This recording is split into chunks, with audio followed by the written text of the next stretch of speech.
Smartfren nampaknya tak ingin ketinggalan tren smartphone terkini saat merilis Android Max L. Terlihat dari penampilan ponsel pintar terbaru Smartfren ini yang sudah mengikuti garis-garis desain yang kekinian. Mulai dari tepian layar yang sudah diberi lengkungan 2,5D hingga dua buah list chrome pada sekeliling pinggirannya yang dibuat seakan menyerupai chamfered metal. Ya, hanya menyerupai. Karena sejatinya, Android Max L sepenuhnya bermaterial plastik pada bagian bodinya. Back cover berwarna abu tua, memiliki tekstur seperti kain satin, yang selain membuatnya terasa elegan, juga sangat membantu grip saat digenggam. Bagian depan smartphone ini tampil misterius berkat layarnya yang hitam pekat saat sedang tidak menyala. Sebuah LED untuk selfie hadir di bagian atas layar. Sayang, kita masih akan merindukan kehadiran LED notifikasi dan backlight pada tombol kapasitif dari Android Max L. Di situ, kadang saya merasa sedih. Sekarang selfie nampaknya mengalahkan kebutuhan indikator notifikasi. Nah, kalau tombol kapasitif tidak memiliki backlight demi alasan efisiensi untuk biaya produksi, kenapa tak sekalian hilangkan saja dan diganti dengan on-screen navigation? Saya menilai itu malah akan jadi nilai tambah.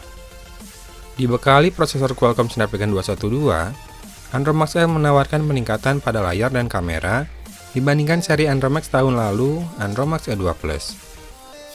Layar Android Max L sudah beresolusi HD 720p yang kerapatannya sangat cukup untuk dimensinya yang 5 inci. Panel IPS yang digunakan membuat sudut pandangnya sangat luas dengan reproduksi warna yang vibrant. Benar-benar tak seperti layar ponsel sejutaan deh. Dibanderol dengan harga Rp1.249.000, Android Max L hadir dengan kamera utama beresolusi 8MP dan kamera depan 5MP. Performanya cukup dapat diandalkan di berbagai kondisi, walau tentunya kita tak bisa berharap hasil foto pada kondisi low lights akan menggembirakan. Pada kondisi outdoor, dijamin Anda akan puas-puas saja dengan hasil kameranya. Asalkan tidak dibandingkan dengan hasil kamera dari smartphone flagship ya. Di dalam ruangan dengan pencahayaan standar, hasilnya masih tergolong sangat usable. Sayangnya, kamera depannya sama sekali tak istimewa menurut saya, apabila dihadapkan pada kondisi minim cahaya. Dalam kondisi cahaya cukup, hasilnya ya bisa dibilang oke. Fitur kameranya sendiri sama seperti smartphone Android Max lainnya alias sangat standar. Kualitas hasil foto dari Android Max L dapat dilihat pada gambar-gambar berikut ini.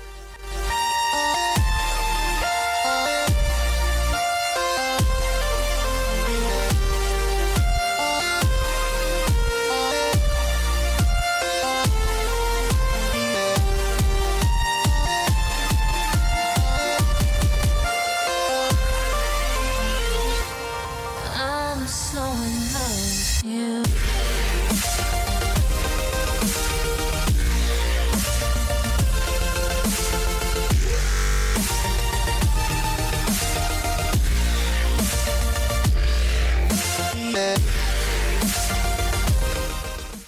Dalam penggunaan sehari-hari, Android Max L cukup nyaman digunakan. Setelah sebelumnya saya menggunakan Android Max B yang hanya memiliki RAM 1GB, ada peningkatan yang terasa dalam hal berpindah antar aplikasi di saat melakukan multitasking. Ya, aplikasi tidak memerlukan banyak waktu untuk reload komponen visual dan data saat saya kembali membukanya. Namun, dari segi kecepatan respon smartphone ini terhadap aksi yang saya lakukan, entah kenapa saya malah merasa Android Max B lebih responsif. Jika dipikir-pikir, rasanya Android Max E2 Plus yang memiliki prosesor dan RAM setara pun dulu lebih kencang dari Android Max L. Apa mungkin karena peningkatan resolusi layar yang sudah HD membuat kinerjanya melambat? Satu lagi yang acap kali saya rasakan agak lambat adalah saat menyalakan dan membuka kunci layar. Saya harus sedikit bersabar sebelum bisa menggunakan smartphone ini. Dengan baterai berkapasitas 2400 mAh, Android Max L dapat bertahan lama apabila digunakan secara pasif. Tembus 24 jam bahkan hingga 36 jam. Namun, saat digunakan secara intens, Android Max L akan menjadi seperti kebanyakan ponsel lain yang sekedar mampu diajak bertahan dari pagi sampai sore atau malam hari saja.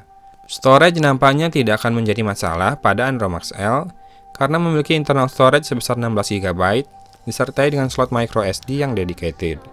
OS-nya pun sudah mengusung Android 6.0 Marshmallow yang memiliki fitur untuk membuat microSD di format sebagai memori internal. Jadi, no problem kan?